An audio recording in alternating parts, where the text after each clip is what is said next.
초자연적인 존재나 영혼의 존재 같은 것을 과학적인 방법으로 이해해 보려는 시도들도 있었어요. 계속해서 대표적인 게 영혼의 무게를 잰 과학자도 계셨고, 사람이 죽을 때 무게를 재봤더니 순간 21g인가 줄어들더라. 영혼이 어떤 물리적인 속성을 가지고 있다. 안녕하십니까. 멸종위기 1급 토종문화심리학자 한민입니다. 반갑습니다. 사람들이 종교를 왜 믿는지 종교의 기능에 대해서 설명 부탁드립니다. 종교의 이제 가장 큰 기능이 사람들한테 이제 심리적 안정감을 주는 데 있는 것 같습니다. 아주 옛날 사람들, 구석기 시대 사람들, 이런 우리 조상님들께서 천재지변이라든가 지진이라든가 태풍 얼마나 무서웠겠어요. 그런데 이게 누군가의 뜻이다라고 생각을 하면 예측이 되는 거죠. 예측이 되고 좀 대비할 수 있고, 만약에 우리가 신을 화나게 해서 태풍이 오는 거다 그러면은 쉽게 용서를 빈다든가 뭔가 할 수 있지 않습니까? 뭔가를 하면서 안정감을 얻고 통제감을 얻고, 이런 측면이 종교의 아마 기원이 아닐까 이렇게 보고 있습니다. 종교의 두 가지 기능인 현시적, 잠재적 기능에 대해서 자세히 설명 부탁드립니다.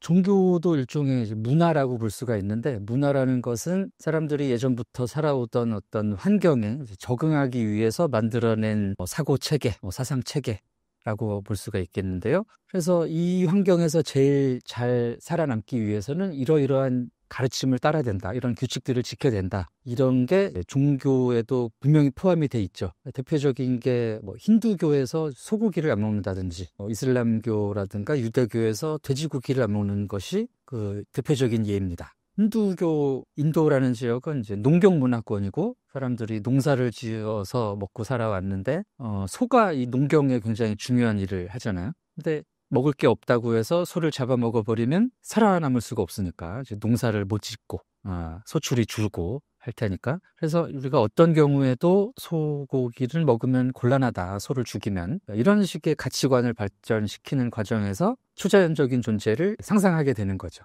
이 소를 먹지 말라는 명령을 이제 사람이 내린다면은 사람들이 안 지킬 수 있거든요. 임금님이 명령을 내려봤자 안 보면 그만이죠. 근데 신이 지켜보고 계시면은 내가 이거를 어디 사람이 안 보는 데서도 지켜야 되니까, 그런 굉장히 강력한 가치관이 되는 겁니다. 이런 식으로 여러 종교들의 가르침을 살펴보면 사람들이 자기들이 살아왔던 지역에서 살아남기 위한 그런 가르침인 경우가 상당히 많은데, 그런 부분을 이제 종교의 잠재적 기능으로 보는 거죠. 사람들이 살아남고 사회가 유지되는. 현시적 기능이라는 것은 이것을 신의 가르침이다 라고 이해하는 요 정도가 이제 현시적 가르침입니다. 눈으로 보이는. 왜 그런 가르침을 따르세요? 왜 그런 규칙이 있죠? 라고 물었을 때, 이건 신의 가르침이니까 우리가 지켜야 된다 라고 얘기하는 부분이 이제 눈에 띄는 현시적 기능이고, 신의 가르침이 궁극적으로 이 사람들을 잘 살아남게 해주는, 사회를 유지할 수 있게 해주는 부분이 잠재적 기능입니다. 그렇다면 동성애도 현시적, 잠재적 기능 관점에서 설명이 될 수 있을까요? 그렇죠. 전 근대 시대는 인구가 굉장히 중요했습니다. 군대, 전투력이기도 했고 생산력이기도 했고 세금의 근원이기도 하고 하니까, 인구를 늘리려면 사람들이 남녀가 결혼을 해서 아이를 낳아야 된다는 거죠. 그래서 대부분의 전통사회는 일부 다처인 경우가 많습니다. 머릿수를 많이 유지를 해야 되니까. 근데 동성애라는 것은 이제 동성, 남자, 여자 이렇게 결혼을 하게 되거나 하면 아이를 낳을 수가 없기 때문에 인구의 관점에서 굉장히 손해가 되는 식의 결혼 방식이라는 거예요. 그래서 이 종교 자체가 과거에서부터 사회 유지를 위한 가르침이다 보니까 동성애에 대해서 대부분은 부정적인 입장을 취하는 종교들이 많습니다. 종교 권력이 세속 권력과 대등하거나 능가했던 사례가 있나요? 종교가 예전에는 과학이랄지 이 세상을 이해하는 지식 체계였거든요, 종교가. 그렇기 때문에 이제 종교인, 신과 소통하는 자, 제사장, 이런 분들이 권력하고 굉장히 가깝기가 쉬웠죠. 아주 옛날에는 재정일치 사회라는 것도 있었고, 사회가 복잡해지면서 이제 재정이 분리가 되기는 했지만, 종교인들이 자기가 이해하는 이런 신, 다시 말해서 이제 세계에 대한 이해를 바탕으로 세속 권력의 바탕이 되줬던 측면이 굉장히 큽니다. 그래서 왕권 신수설이라든지 또 이 종교 권력하고 세속 권력이 가까워야 자기들의 권력을 인정을 받게 되니까, 신으로부터. 그래서 이제 종교 권력이 세속 권력을 오히려 능가했던 시기도 꽤 있죠. 우리나라 같은 경우는 고려시대, 불교 폐해가 굉장히 심했었고, 유럽 같은 경우는 서구 사회 같은 경우는 이제 중세 카톨릭의 그런 뭐 여러 가지 이런 사상 통제랄지 이런 일들이 종교 권력이 세속 권력을 능가했던 시기로 볼 수 있겠습니다. 저서 내용에서 사상통제 사례로 갈릴레이, 마녀사냥 이야기가 있는데요. 좀 더 자세한 설명 부탁드립니다. 아무래도 종교적인 세계관, 그리고 이제 종교에서 비롯된 지식체계 외의 사상이나 지식체계는 이단으로 평가받기가 쉽죠. 신의 가르침이 아니다. 신의 뜻이 아니다. 그렇기 때문에 이제 박해를 받게 되는데, 뭐 서양 같은 경우는 근대 어느 시점까지 교회 권력이 더 강했기 때문에 이런 과학자들이 나름대로 세상을 이해한 방식이 받아들여지지 않은 대표적인 예가 이제 갈릴레오가 지동설을 알고 있었지만 가톨릭에서는 이제 받아들여지지 않았기 때문에 이걸 주장하지 못했다. 이런 얘기들이 있고, 또 뭐 사회가 혼란할 때나 이럴 때 뭐 마녀 사냥이라고 해서 죄 없는 사람들이 많이 이렇게 살해당하기도 하고 이런 역사들이 있죠. 일각에서는 종교적 믿음은 비정상적이라고 하는데 어떻게 생각하시나요? 아무래도 과거에 있었던 그런 사례들 같은 경우는 인간의 이성이랄지 과학적 사고가 덜 발달한 시기이기 때문에 그런 교회나 이제 종교 권력이 세속의 권력이나 지식을 이렇게 이제 능가했던 시기의 일이라고 볼 수 있을 것 같고요. 있을 수 있는 일이다. 그 당시의 어떤 사회의 수준으로는. 근데 이제 현대 사회에서는 이런 식의 갈등이 종교적인 배경에서 비롯된 갈등이 문제가 될 수 있죠. 현대사회는 인간의 이성과 과학에 기반해서 성립되어 있는 사회다 보니까 과거의 그런 종교적인 설명으로 현대사회를 이해하려고 하거나 아니면 그런 관점에서 현대사회가 잘못됐다라고 해석을 하는 것은 조금 현실적이지 않은, 현재적이지 않은 해석이 아닌가 싶습니다. 종교를 과학적으로 설명할 수 있나요?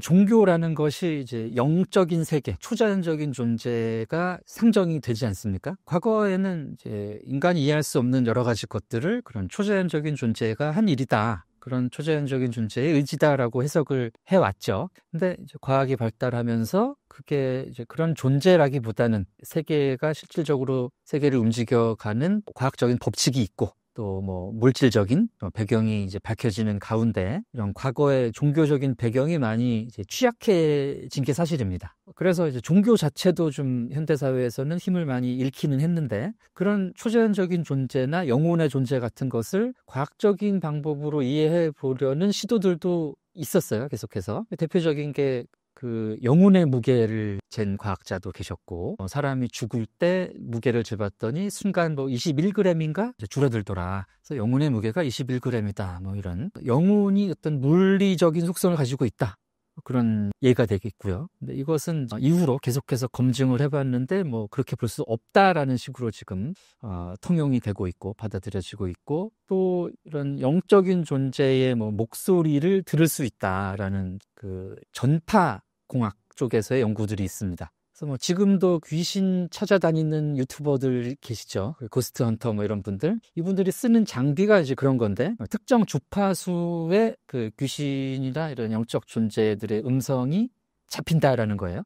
이 연구를 사실 발명왕 에디슨 씨가 했었습니다. 과거에. 말년에 한 연구이기 때문에 이게 완전히 과학적이다라는 평가는 받지 못하고 있는데 계속 뭐 연구가 되는 분야기는 해요. 그리고 임사체험이라는 사람들이 사망했다가 의학적으로 사망 판정을 받았다가 다시 이제 살아난 케이스들이 좀 있는데 사람들이 어떤 공통적인 경험을 얘기를 한다는 것이죠. 빛의 터널을 뭐 빠져나갔다든지 굉장히 뭐 마음이 평안해지고 어떤 영적인 존재를 거기서 만났다라든가 그런 증언들이 일치를 해요. 반복적으로는 확인이 되는데 사실 검증하기는 어렵죠. 검증하기는 어렵고 그런 어떤 임사 체험 시에 만났던 존재라든지 들었던 봤던 장면들이 인간 종의 호모사피엔스 종의 어떤 보편적인 뇌 구조라든지 뇌 작용 때문이다라고 설명하는 또 학자들도 있기 때문에 임사 체험한 사람들이 많이 있다고 해서 사후 세계가 존재한다는 증거다라고 이렇게 보기는 어렵습니다. 그렇다면 교수님께서는 종교를 어떻게 이해하고 계시나요? 책 제목을 제가 숭배하는 자들, 호모 피델리스라고 지었는데 사람들이 인종과 문화를 막론하고 어떤 초자연적인 존재를 상상하고 거기에 의지하고 싶은 욕망이 다 있는 것 같아요. 그래서 각자가 이제 살아온 지역이라든가 자기의 환경에 맞게 그런 존재들을 상상을 한 거죠. 상상을 하고 또 어떤 체계를 발전시키고 교리라고 하는 체계를 발전시키고 이론을 발전시키고 해서 그게 이제 어떤 특정 지역에서 발달한 종교가 된 게 아닌가. 물론 제가 이제 상상한다라는 말씀을 드리기는 했는데 뭐 실질적인 그런 초자연적인 존재가 계실 가능성도 있습니다. 계셔서 그거를 이제 사람들이 공통적으로 감지를 하고 그런 이제 종교라는 것으로 발전을 시켰을 수도 있고, 인간의 어떤 보편적인 심리적인 또 신체적인 특성 때문에 그런 존재들을 이제 상상하게 되고 가상으로 그런 체계를 만들었을 수도 있고, 그렇죠. 영적 존재를 믿는 게 인간이 가진 불안감을 잠재우기 위한 인간의 취약점이라고 생각하시나요? 인간들이 예전부터 계속해서 생존을 갈구해 왔지 않습니까? 굉장히 위험한 환경이었을 것이고 또 초기 인류는 상당히 취약한 종족이었거든요. 몸도 센 것도 아니고 무기가 있는 것도 아니고 그렇기 때문에 그래서 늘 불안하고 안전하고 싶고 의지하고 싶고 이랬던 것이 어떤 이제 상상의 결과 또는 이제 그렇게 나름대로 세상을 해석한 결과 신이라는 존재, 종교가 아닌가 합니다. 종교의 기능이 약화되는 것도 과학의 발전과 연관성이 있다고 생각하시나요? 그렇죠. 이제 과거에는 신의 존재로만 설명을 할 수 있었던 일들이 지금은 이제 과학적인 이론으로 밝혀지고 있으니까 이해의 폭이 넓어지면서 종교의 영향력이 줄어드는 측면도 있고요. 미래의 종교는 어떻게 변할 것으로 예상을 하시고 어떤 올바른 태도 가져야 할까요? 사람들이 워낙에 오래전부터 그런 신이라든가 초자연적인 존재를 상상하고 그려오고 또 믿어왔기 때문에 그거는 이제 현대 사회가 돼서 바로 사라질 수 있는 성질은 아니라고 봅니다. 그래서 계속해서 사람들은 신을 믿고 싶고 믿고 있고 또 그런 신적인 초자연적인 존재에 대해서 의지하고 또 숭배하고자 하는 욕구는 계속 진행이 될 것 같고요. 그런 점을 또 부추긴 것이 현대 사회가 또 미래로 가면서 점점 불확실성이 커지고 있기 때문에 불안하다는 얘기거든요.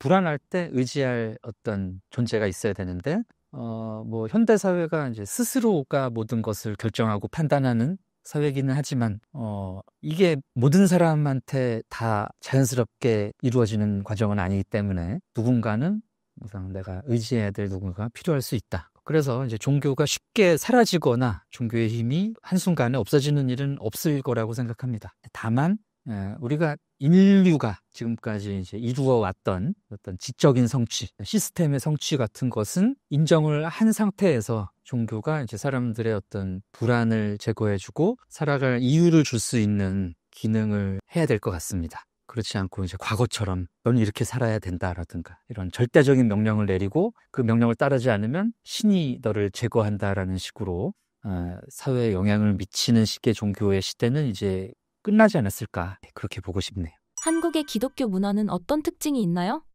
예, 한국 기독교가 굉장히 빨리 성장을 한 케이스거든요. 천주교도 그렇고 개신교도 그렇고 특히 개신교의 성장세가 굉장히 빨랐는데 동양 여러 나라 중에 이제 기독교, 개신교 비율이 한국처럼 높은 나라가 일단 없습니다. 그리고 한때는 교회가 7만 개가 넘었었고요. 최근에는 5만여 개라고 되는데 또 한때는 역시 세계 10대 교회 중에 7개가 한국에 있었고 지금도 이제 1위는 한국이에요. 여의도 순복음교회. 근데 이제 이렇게 교회가 개신교가 한국에서 빨리 성장한 이유는 일단 이제 한국 사람들이 이 개신교라는 것을 기독교라는 것을 좀 구분을 할 필요가 있는데 기독교라는 용어는 개신교와 천주교가 합쳐진 것이고 우리가 보통 뭐 교회라든가 흔히 이제 기독교라고 얘기하는 부분에는 개신교가 굉장히 크죠. 개신교의 성장에 이제 영향을 미친 데는 한국 사람들이 이 개신교라는 종교를 20세기 초반에 미국을 통해서 받아들이면서 이게 그 어떤 새로운 가치관, 우리가 이제 유교 국가였잖아요. 전통적인 그런 가치관이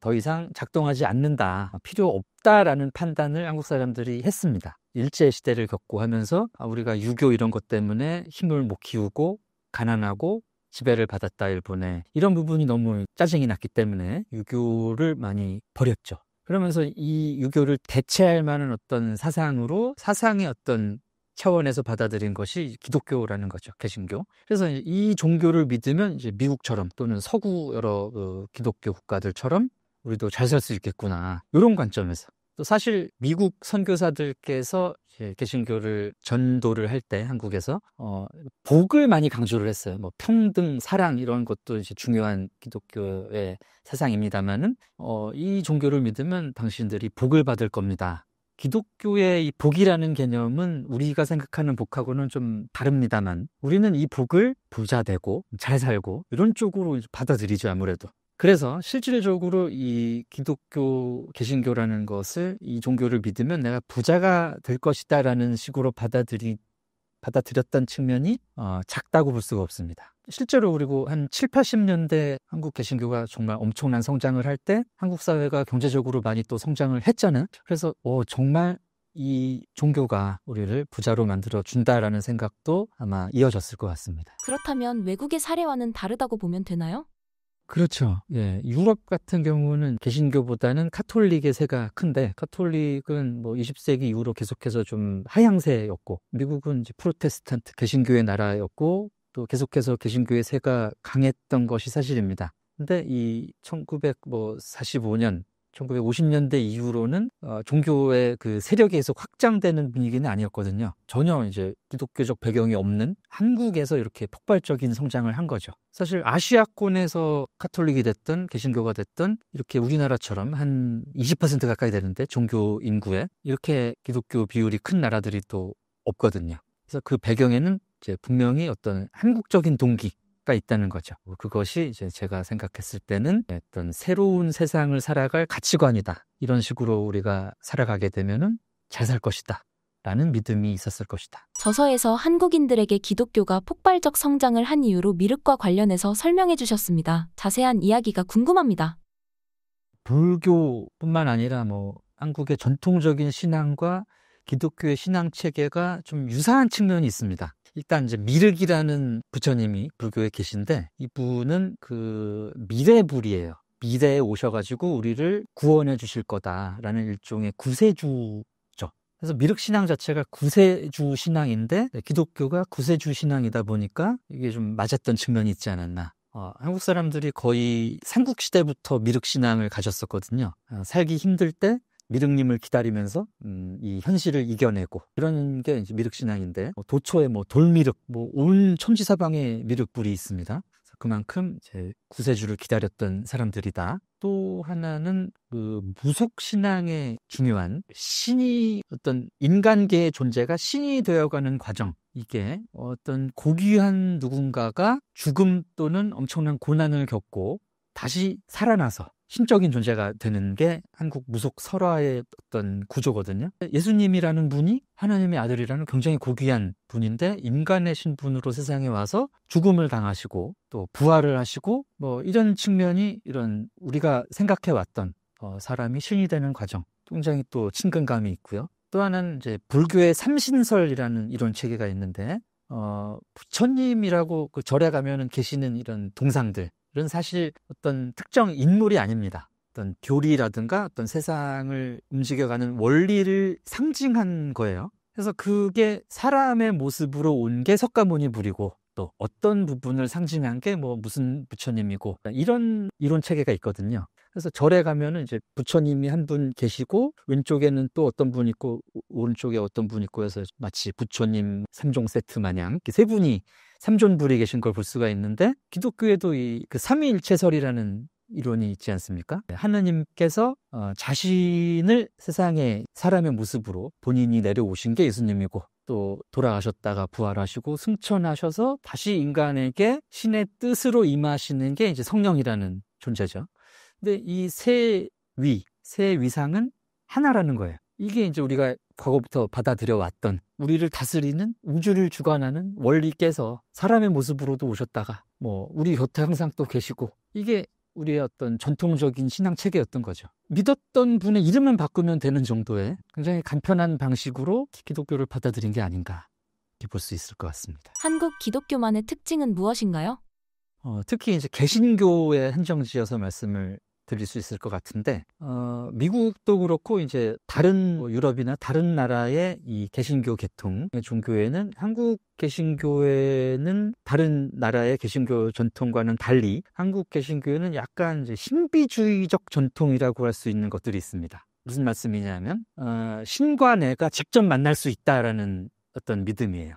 성령을 굉장히 강조를 하고 옛날부터 1908년 20세기 초반부터 개신교가 한국에 전파될 때부터 목회자라든지 이런 분들이 성령 체험을 되게 강조를 하셨어요. 그리고 이런 게 이제 현재도 이어져서 기도를 열심히 하면은 직접 거의 내가 이제 하나님의 음성을 듣는다든가 내 기도가 직접 하나님께 이제 전해질 수 있다든지 이런 식의 믿음이 있습니다. 그래서 이제 신비 체험을 강조하고 꿈에 봤다라든가 음성을 들었다라든가 기도하다가 누구를 뵀다라든가 이런 얘기들이 굉장히 흔하죠. 카톨릭에서는 이런 얘기들을 거의 안 해요. 그리고 이제 그런 얘기를 누가 해도 상당히 의심을 하고 또 그 교단이라든가 이런 체계적인 검증을 요구를 하는데 한국 개신교는 이제 그런 검증 절차가 없고 상대적으로 그리고 또 본인이 강하게 주장을 하면은 믿는 편이죠.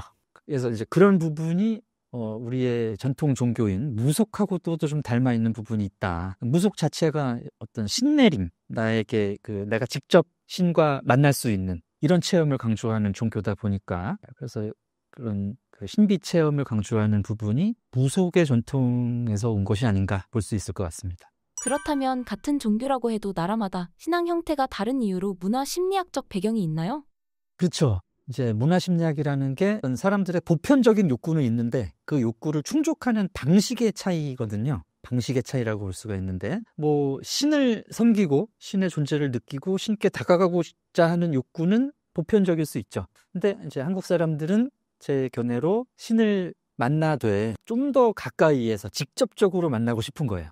그래서 누구 이제 성직자를 통해서 얘기를 듣는다든가 이거로는 좀 부족하고 내가 기도해서 직접 내 말씀도 좀 전하고 싶고 말씀도 좀 듣고 싶고 이런 욕구가 더 큰 게 아닌가 그렇게 보고 있습니다. 책을 집필하시면서 만났던 한국인들만의 특별한 욕구가 있을까요?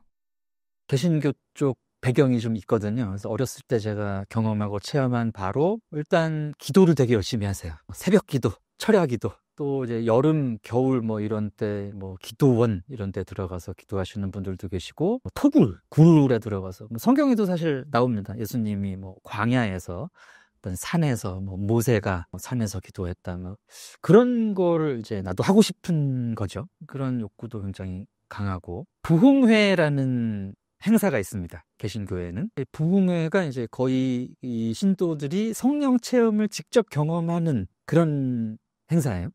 그래서 이제 상당히 영적으로 업된 분위기가 연출이 되고 그중에 이제 일부 여러분들은 이제 소위 방언이라는 역시 이제 성경에 나오는 성령의 은사인데 다른 나라 말을 하는 겁니다. 외국어 또는 고대의 언어를 내 입에서 갑자기 하는 거예요. 원래는 예수님의 뜻을 보다 여러 나라 사람한테 전해라라고 이렇게 내려지는 은사라고 하는데 그런 걸 하는 분들도 나오시고 트랜스 상태라고 할 수 있는 우리말로 하면 신들린 상태가 돼서 그런 뭔가 누군가와 얘기를 하시는 분들도 계시고 본인들은 이제 신과 만났다 이렇게 주장을 하시죠. 그런 게 실제로 경험을 했습니다. 저도. 한국인의 종교 행위가 신을 감동시키는 것에 초점이 맞추어진 이유는 무엇인가요?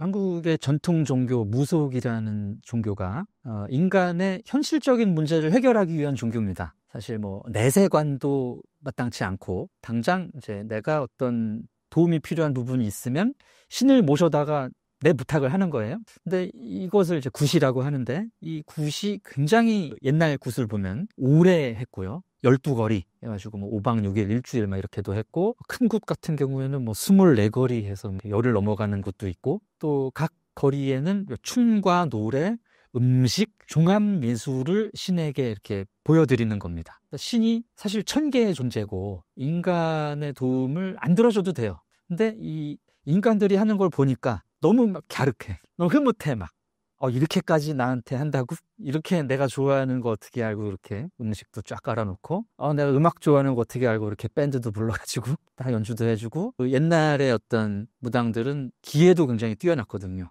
춤도 굉장히 아름답고 그러면서 이제 흐뭇하게 이제 한잔 하시면서 보다가 여기 왜 왔더라? 그래서 보니까 이제 누가 이제 자기가 이런 문제가 있으니까 좀 해결해 주세요 하는 거예요. 그래서 이제 어떤 신 같은 경우는 이 정도는 안 돼 하면서 이렇게 삐져서 가시는 분들도 계신데 그럴 때마다 다시 부탁을 하는 게 이제 굿의 거리라는 개념입니다. 가지 마시고 이 말도 좀 들어보세요. 그래서 또 새로운 음식이 나오고 새로운 춤이 나오고 하니까 이제 가려다가 마음에 안 들어가지고 좀 하다가 이건 괜찮은데 하면서 이제 감동을 받는 거죠. 여기서 나온 말이 지성이면 감천이라는 뜻입니다. 사람이 이렇게까지 하면 신이 내 부탁을 들어줄 것이다.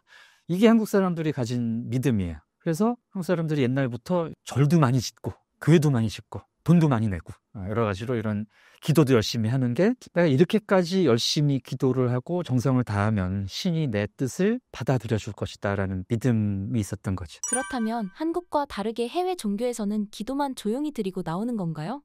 그렇습니다. 놀랍게도 이제 카톨릭이나 이슬람 같은 경우는 이제 많이 체계화가 되고 종교화가 됐기 때문에 이 종교 자체에서는 우리가 그렇게 바라는 식의 뭐 자식의 대학 합격이라든가 뭐 나의 승진이라든가 뭐 아파트 당첨권이라든가 이런 걸 빌지는 않아요. 그리고 빌어도 좀 도와주십시오 이 정도지 우리처럼 안 빌면은 좀 돈을 더 드려볼까라든가 좀 더 내가 기도를 한 2시간쯤 더 해볼까 이런 식의 개념은 없는 거죠. 요 지점에서 이제 재밌는 게 일본의 신토라는 종교인데 일본의 신토는 어떻게 보면 우리랑 좀 비슷합니다. 자연에 계시는 여러 신들한테 기본적으로 기도를 하고 잘 되기를 바라고 뭐 평소에 이렇게 섬기고 하는 건데 일본 신들은 또 이제 일본인들은 신들한테 우리처럼 이렇게 적극적으로 기도를 하지 않아요. 때 되면 가서 기도하고 뭐 평소에 뭐 섬기고 하는 마음을 갖는 건 갖고 있는데 뭐 우리 마을을 좀 잘 지켜주세요. 더 나를 더 잘 되게 해주세요. 이런 식의 기도는 일단 잘 드리지 않고 신이 그 기도를 들어주지 않아도 인간은 더 이상 어떤 요구를 하지 않습니다. 그건 신의 뜻이고 나는 할 만큼 했고 이게 분리가 많이 돼 있어요. 근데 한국 사람들은 내가 이 정도까지 해서 기도를 드렸는데 내 뜻을 들어주지 않아. 그러면 더 열심히 기도를 드린다든지 더 많은 돈을 들여서 구슬한다든지 또는 종교를 바꾸죠. 이 신은 안 된다. 이 신은 더 이상 이 신은 내 기도를 안 들어주니까 다른 종교를 한번 가볼까? 좀 이제 종교 스위치 같은 것도 되게 많습니다. 한국에서. 그렇다면 객관적으로 설명되는 지표나 자료가 있나요? 종교를 바꾼 사람들의 통계가 있는지 모르겠는데 예전부터 뭐 주변 사람들한테 얘기 들어보면은 굉장히 많죠. 절 다니던 분인데 교회 다니다가 별로인 것 같아가지고 다시 절로 왔다라든지 교회 다니시던 분인데 그냥 뭐 별로 부자가 안 되는 것 같아가지고 절 다니고 있다든지 뭐 이런 식으로 종교를 바꾼다는 일이 상당히 흔한데 외국에서는 별로 흔한 일이 아닙니다. 종교가 굉장히 절대적인 가치관이기 때문에 근데 그 타고난 종교를 바꾼다는 건 거의 볼 수 없는 일이거든요. 이런 게 한국에서는 종종 있다는 것이 한국 사람들이 종교를 어떤 식으로 보느냐 그 증거가 되는 거죠.